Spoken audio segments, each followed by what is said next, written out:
It's the movie that dominated 2025. Its hit song Golden has been constantly playing on all of the radio stations, and it's now won 2 Golden Globes. I am, of course, talking about Sony Animation's K-pop Demon Hunters. I saw K-pop Demon Hunters the weekend it came out, and so I followed the evolution of how the film has been talked about online firsthand. First, it was people talking about the soundtrack, the darker and more serious themes of the movie, and thirsting over the Saja Boys. Then it got more popular, especially among families, and people started referring to it as a kids' movie. Why did they go so hard on the soundtrack to this kids' movie? Why am I obsessed with this song from a kids' movie?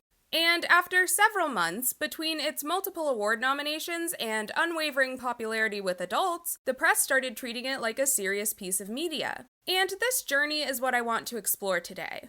But first, hi, I'm Sasha, and I like to take deep dives into childhood media in order to escape the horrors of adulthood. While K-pop Demon Hunters is not media from my childhood, I think it serves as the perfect case study for a topic that I've danced around a little bit already on my channel. And that is how we as a society, specifically in the West, view animation and family-friendly content in the 21st century. Family animated movies are my favorite film genre. I used to be embarrassed to admit that as an adult who doesn't have kids, but then I realized there are people out there literally speedrunning the end of the world, and I'm not one of them. So I'm not going to feel ashamed about something this harmless. When done right, animated films elicit an emotional response while still maintaining a generally joyful tone. We're able to experience that deep emotional release without having to see anything too realistically traumatic on the screen. And in this day and age, where most live-action movies use dark and grayscale tones, they're generally a lot more visually interesting to watch. And I feel like these are sentiments that a lot of people seem to share. So why then does it always feel like an uphill battle to get people to take animated films seriously? Unless an animated movie is so full of raunchy R-rated humor that it's impossible to deny that it's intended for adults, anything even remotely family-friendly, even if it has elements that people wouldn't want to expose small children to, often gets lumped into the family category without consideration for any other genre. The only category Netflix has K-pop Demon Hunters under besides kids and family is music, even though it easily could be categorized as fantasy and comedy as well. To be clear, I don't think there's anything wrong with categorizing this film as a family movie. After all, it is appropriate for most ages. My problem is that once a film is put into this category, it seems to almost immediately limit the way people view a film and how seriously they take it. Despite having strong reception from the start, K-pop Demon Hunters was a bit of a sleeper hit in the eyes of the general public. And I believe that's because it took the film having massive popularity in order for anyone who doesn't normally watch animated movies to give it a chance. Because the first time they saw anything about it, they probably immediately assumed it was just a kids' movie. When I first saw people, and even Netflix itself, referring to K-pop Demon Hunters as a kids' movie, it really created this cognitive dissonance within me because at no point did I view this film as something that was created with children in mind for its main audience, even before I watched it. And that is largely because of the way the film was marketed. A fun fact about me is that I am a big fan of K-pop. I have been for about a decade. I'm mostly a third to early 4th gen stan for anyone who knows what that means. And this is something that Instagram, or more specifically the algorithm that determines what ads it shows me, knows because I follow several Korean artists and interact with their content. And as a result, I started being shown ads for this new movie coming out called K-pop Demon Hunters. And I don't normally get shown ads for movies on Instagram, so I knew there was a specific reason why I was being targeted for this. The official trailer, which naturally was one of the first things I was shown, highlights the fact that it features a song with 3 of the members of Twice. And this was something that kept being highlighted in almost every ad or trailer I was shown. For those of you who don't know, Twice is one of the biggest and most successful Korean girl groups of all time. If I listed off all of their achievements, I would be sat here for at least 10 minutes, and I'm not even joking. So do you think this detail was something they were highlighting in order to attract kids? Heck no! This was for me! This was for me, specifically! I have literally followed Twice for their entire career. This is going to be me when I see them in concert this year. I was so freaking excited to see my girls being featured on a project that was being heavily pushed by Netflix. I kid you not, I screamed when their song Strategy started playing in the movie.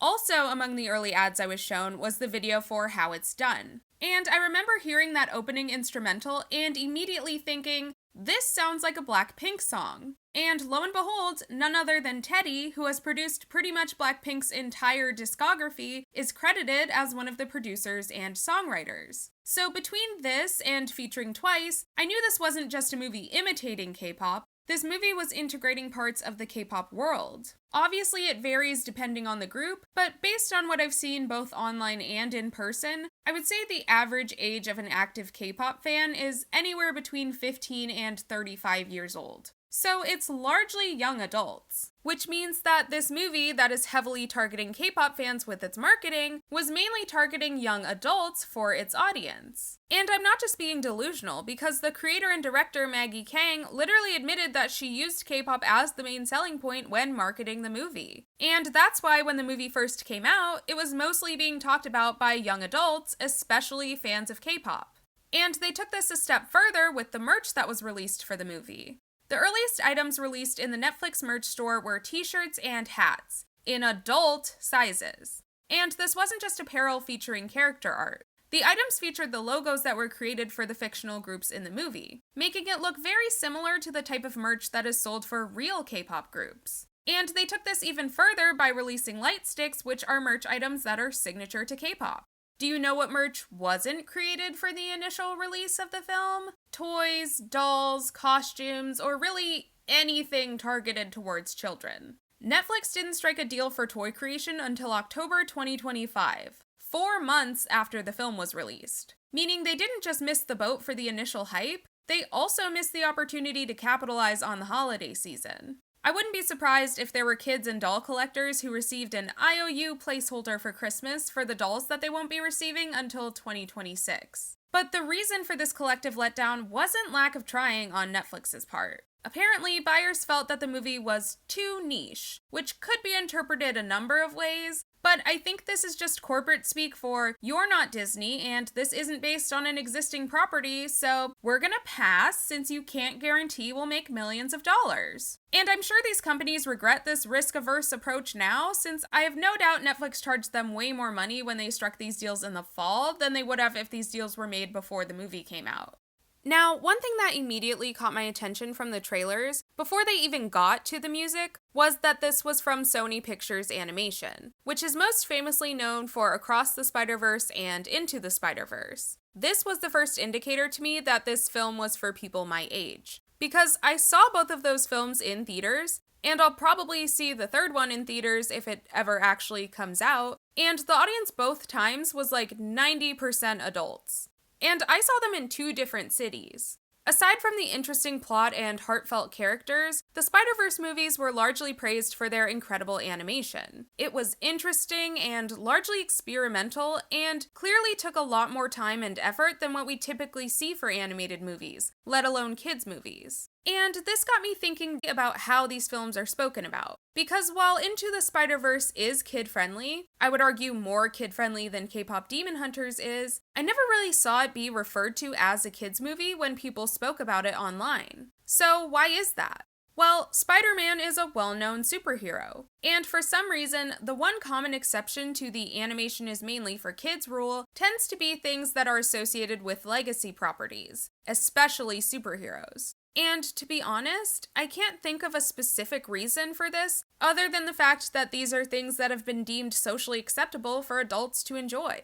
The violence in these types of shows and movies is generally on the same level as something like Teenage Mutant Ninja Turtles, but the latter is mostly associated with kids. And the humor in them is a lot cleaner than something like Shrek, but their persistent popularity among adults is still readily accepted.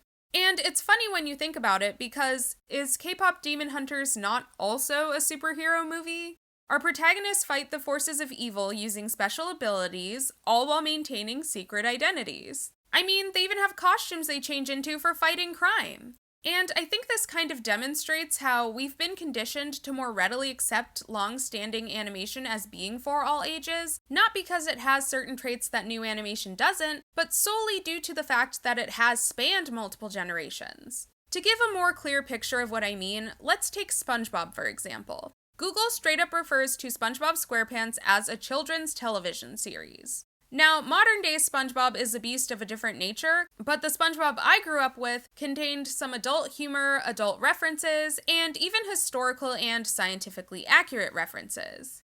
Now, take a show like The Flintstones, which Google refers to as a sitcom. Which is interesting because growing up in the 2000s, The Flintstones was heavily marketed as a kid show and brand. Flintstones vitamins, Flintstones cereal, and reruns of The Flintstones were all heavily marketed towards children. But the funny part is that even though there's a 40-year gap between these two shows, their humor is relatively similar. So why is one referred to as a sitcom while the other is called a children's TV show? Well, there's actually a historical reason for this.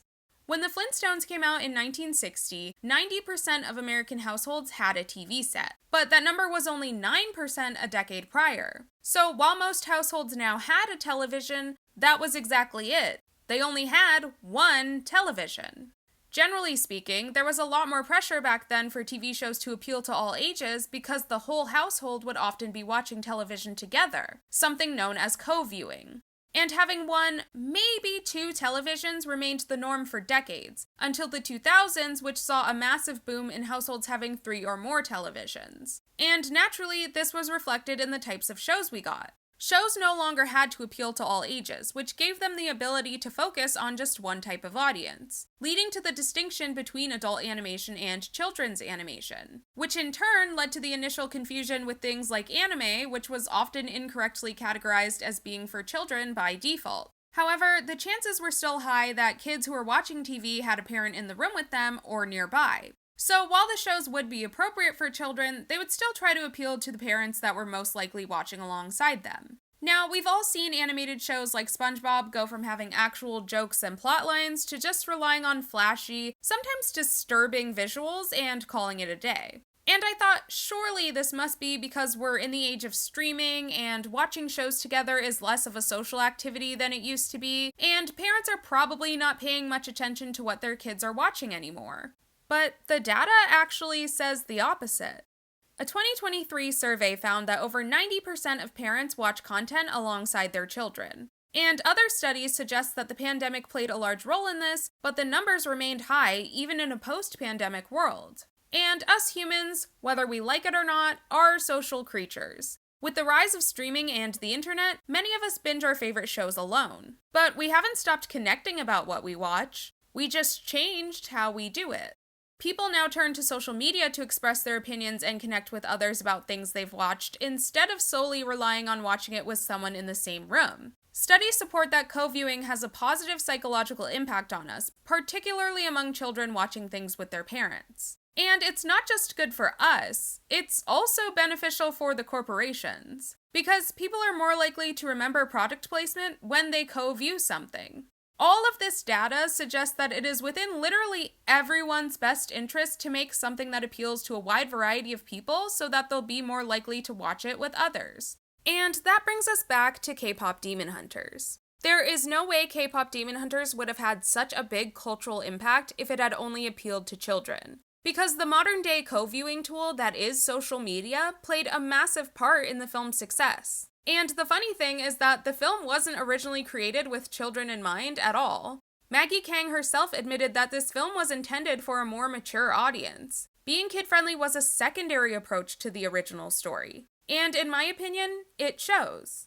I mean, first of all, there's the title. K-pop, demon, and hunters are not 3 words that I would typically associate with a children's film. And while as a fan of the movie, I wish they had come up with a less corny sounding title, at least they're telling you exactly what you're going to get. If parents hear that title and become concerned, that is totally fair. The film has your typical levels of cartoon violence that are on par with other superhero movies. Nothing gory that's going to be disturbing, but still interesting enough for adults that like a little bit of action. Then there's the humor in the movie. I don't recall anything that was blatantly inappropriate for kids, but there was the recurring joke of Abby Saja. Like, that was the moment in the trailer that told me this was written with adults in mind. I don't think, or at least I hope, kids didn't understand that joke, but as an adult woman, I found it hilarious. And at the same time, it provided subtle commentary on the objectification of K-pop idols. And of course, there's the various themes of the movie like generational trauma and self-acceptance. Beneath the fun animation and catchy songs are strong messages and culturally significant references. All of this is to say that K-pop Demon Hunters isn't a great kids movie. It's a great movie that is safe to show to kids. And that distinction is something that I see get lost far more frequently with animated films than with live-action ones. Over the last decade, family-friendly films have been so heavily watered down in an effort to make them as advertiser-friendly as possible. But studios forgot that in the process of trying to sell us something, they still have to make a movie that people actually want to watch. And since this over-sanitization is particularly prominent in animated movies, I believe this played a major role in why animation has become something that is immediately regarded as childish. But to put it bluntly, no one wants to watch a soulless, formulaic, corporate-approved movie. That's why Disney has been struggling in recent years. When you take the unique elements and character flaws out of a movie, you make something that no one can connect to, and therefore you make something that no one would want to connect with others about. Safe does not have to be synonymous with bland. I mean, Bluey is extremely popular with both kids and adults, and that show's target audience is literally preschoolers. When I watched K-pop Demon Hunters, I laughed, I danced, and I bawled like a baby. And I know I'm not the only one. This film was such a clear labor of love. Every detail was thought out, literally right down to the fingertips of the characters. And the characters themselves were easy for people to connect to because they felt real. They all had distinct personalities and character-specific flaws. They were so well written that we would have been able to connect with them whether this was animated or live action. And that is how you make a good movie, regardless of who the audience is. And it is especially how you make a movie that touches so many people from all over the world. The bottom line is, you don't get a film like K-pop Demon Hunters by being generic and following the same tired ideas that have already been used in dozens of movies. K-pop Demon Hunters is the type of film that most of Hollywood is far too scared to bet on. It's not associated with a big property, it didn't use any A-list celebrities as a big selling point, it focuses on Koreans, which is a minority group in America, it was led by 3 female characters, it covers a lot of darker themes that people struggle to talk about, and the biggest risk of all, it was a completely original idea.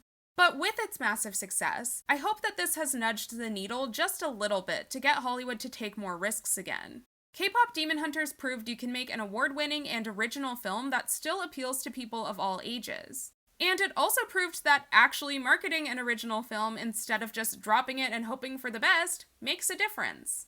Overall, I think family-friendly animated movies are great when done right. And I think the best results are achieved when these types of movies are created with the thought process that they're going to be watched by intelligent people with feelings. Children might not understand every detail, but that's just going to make them appreciate the film even more when they watch it again as adults. I think when the creators of an animated film are proud of their work, it shows. And it results in a film that they themselves would want to watch alongside their kids, instead of just another bland, safe movie that they'd show to their kids but not care to pay any attention to. The data and the popularity of K-pop Demon Hunters show that many adults don't actually have an issue with watching animated films. They just aren't interested in the lifeless ones we keep getting. Society has developed this association between animation and children because studios have been pushing out content that only appeals to small children. And they're more concerned with parents and sponsors taking even the slightest offense to anything than whether the parents actually enjoy the movie as well and think it's even worth showing to their kids in the first place. If you're a parent, feel free to weigh in, but I feel fairly confident saying that if a parent is going to sit through a 2-hour movie with their kid, they would also like to enjoy themselves. They didn't stop having personalities just because they're parents now. I know this was a little different from my usual type of content, but these were some thoughts I've been sitting on for like 5 months, and I wanted to get them out of my system. I found the research fascinating because it feels like many of us keep complaining about these boring movies coming out, and we're told it's because they're the safe option. But everything seems to support the idea that people want stuff that's actually mentally stimulating. But what are your thoughts? Have you noticed a difference in animated films over the years? Do you generally associate animation with being kid-friendly? And which one do you think we'll get first? K-pop Demon Hunters 2 or the third Spider-Verse movie? If you liked this video and you enjoy getting nostalgic for short periods of time as a way to escape the current state of the world, I would love to have you join me on my regular childhood deep dives by subscribing to my channel. Thank you so much for watching, and I will hopefully see you in the next one.